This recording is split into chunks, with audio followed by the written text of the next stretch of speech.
Chers et charmants, collègues et partenaires, cela fait déjà 1 an que j'ai eu le privilège d'être élu à titre de porte-parole politique des Acadiens, des Acadiennes et des francophones du Nouveau-Brunswick.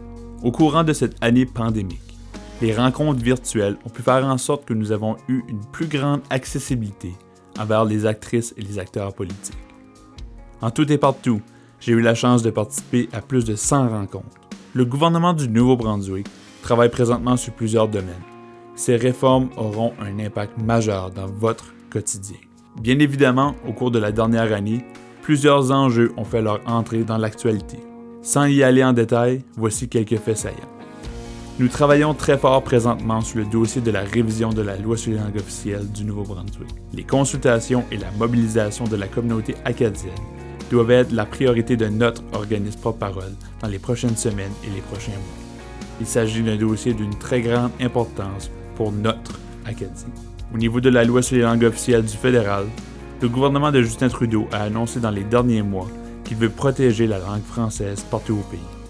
Cette protection se doit d'être accompagnée par plus d'argent pour nos institutions acadiennes, telles que l'Université de Moncton et le Collège communautaire du Nouveau-Brunswick.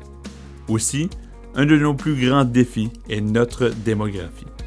L'immigration francophone et la petite enfance doivent être prioritaires pour qu'on puisse s'épanouir et se développer comme communauté. L'immigration francophone ne doit pas seulement être une question d'utilité pour notre communauté, nos entreprises locales, etc. Nous devons nous assurer d'être une communauté accueillante où les immigrantes et les immigrants peuvent s'épanouir et se sentir à l'aise de se définir comme Acadiennes et Acadiens. Le respect des gens doit rester une valeur centrale, même si les débats peuvent être intenses, puisque les projets collectifs de l'Acadie doivent avoir un visage humain. Présentement, nous avons plusieurs causes devant les tribunaux. Les voici.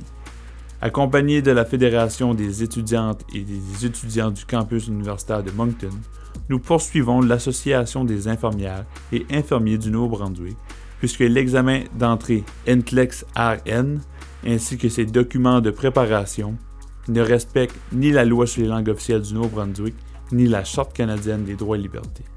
Nous poursuivons aussi le premier ministre fédéral et le bureau du gouvernement général au niveau du processus qui a mené à la nomination du lieutenant-gouverneur unilingue anglophone au Nouveau-Brunswick.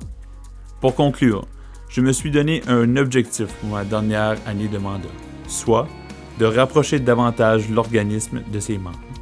Il n'y a pas une journée où je ne pense pas à nos membres, qui sont la raison d'être de notre institution, qui est la SAM.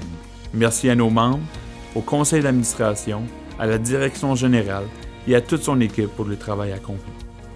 Vous pouvez lire la version complète de mon rapport annuel qui accompagnera cette vidéo. Encore une fois, merci, c'est sincèrement un honneur de vous représenter.